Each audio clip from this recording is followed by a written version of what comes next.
ওম নমঃ শিবায়। আমার এই ইউটিউব চ্যানেলে তোমাদের স্বাগত জানাই। আজকের এই ভিডিওটি হবে বিড়ালকে দেখে মানুষের মনে নেগেটিভ চিন্তাগুলি যে জন্মায় তা নিয়ে এই ভিডিওতে আলোচনা করা হবে। আর দেরি না করে ভিডিওটি শুরু করা যাক। যাদের মনে বিড়ালকে দেখলে বা বিড়ালের শব্দ শুনলে, যেমন বিড়ালের কান্নার শব্দ বা বিড়ালের চোখের দিকে তাকিয়ে নানা রকম ভয়ের সাথে সাথে নানা রকম নেগেটিভ তথা উল্টোপাল্টা ভাবনার সৃষ্টি হয়। সুতরাং বিড়াল দেখে ভয় পাওয়াকে এনলোরোফোবিয়া বলে। এই সব মানুষের থাকে না, তবুও যাদের এই রোগ না থাকা সত্ত্বেও নানা রকমের উল্টোপাল্টা ভাবনা ভেবে ফেলে, যেমন হাইট, ওয়েট, স্বাস্থ্য ইত্যাদিতে তার কোনো ব্যাঘাত ঘটবে নাকি, এই ধরনের নেগেটিভ থটস মানুষদের মনে চলে আসে। বা দিনটা শুরু হওয়ার সময় বিড়ালের শব্দ বা বিড়ালকে দেখে নিলে তার নাকি পুরো দিনটা খারাপ চলে যায়। বিড়ালকে কেউ কেউ আবার কোনো অশুভ শক্তি, এই সব কুসংস্কার ছন্ন ভাবনা ভেবে তারা মনমরা হয়ে পড়ে এবং ভাবে এর ফলে আমার স্বাস্থ্যের যদি কোনো ক্ষতি হয় বা হাইটের কোনো ক্ষতি হয়, হাইট বাড়বে কি বাড়বে না, বা স্বাস্থ্য মোটা থেকে পাতলা, পাতলা থেকে মোটা, বা কাজে বা পড়ার প্রতি বিঘ্নতা সৃষ্টি হওয়া, নানা রকম বিঘ্নতা কারো মনে সৃষ্টি হয় এবং এই ভাবনা তারা ভাবতে ভাবতে পুরো দিনের পর দিন শেষ করে ফেলে, সাথে সাথে পরের দিনটাও পার করে দেয়।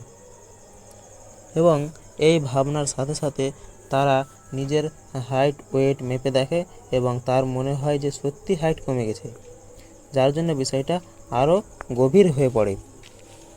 আবার এই ভাবনা যদি মন থেকে উড়েও যায়, তারপর আরেকটি ভাবনা চলে আসে যে এতক্ষণ যেগুলি ভাবলাম তার জন্য তার নাকি দৈহিক বা কাজকর্মে ক্ষতি ঘটবে, এবং সে পস্তাতে থাকে এবং সে ভাবতে থাকে যে কেন আমি সেই ভাবনাগুলি ভাবলাম যার জন্য দরকার নেই, তার কোনো দরকার নেই। মনের মধ্যে এই খুঁত সন্দেহ খটখট করতে থাকে। কাউকে এই সমস্যার সমাধান চাওয়ার কথা বলতেও পারা যায় না, বলতেও বা তারা বলবে যে এইসব কি ভুলভাল বলছে, বলতে গেলে লজ্জা বোধ হয়। এই সমস্ত ভাবনা থেকে বেরোনোর উপায় কি, যেটা আমরা এবার জানব। এই সব ভাবনা থেকে আমরা যদি বেরোতে চাই, একটি মাত্র উপায় হলো এগুলি না ভাবা। তারপর তোমরা হয়তো বলবে যে এটা বলা যত সহজ, করা তত সহজ নয়। যতই না ভাবার চেষ্টা করি ততই আবার এই ভাবনাগুলি চলে আসতেই থাকে। তাহলে শোনো, আমাদের যে এই মস্তিষ্ক আছে তা চোখের সাথে সংযুক্ত রেখে কাজ করে। চোখে যা দেখবে মস্তিষ্ক তার বিভিন্ন প্রকার ভাবনার সৃষ্টি করবেই।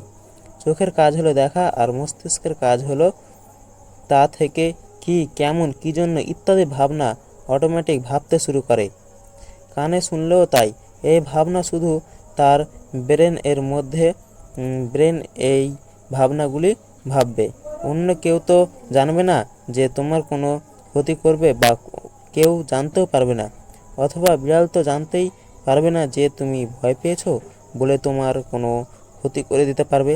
এখানে তোমার নিজের ব্রেন এর সাথে নিজের ব্রেন এর লড়াই আছে, নিজে নিজে কি করে নেবে।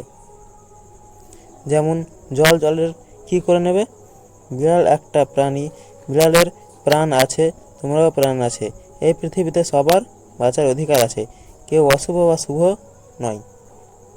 ব্রেন শুধু রিফ্লেক্ট করে, বাস্তব কি তোমাকে বলছে না মনের মধ্যে এই ভাবনা সৃষ্টি হয়ে, তা একবার ভাবো। অবশ্যই মনের মধ্যে, তার থেকে বোঝা যায় মন অনেক রকমের আবোল তাবোল ভাবে, যাতে বাস্তবের কোনো মিল নেই। আর তুমি এই বাস্তব জগতেই আছো, বাস্তব ভাবনাই তোমার কাজে দেবে।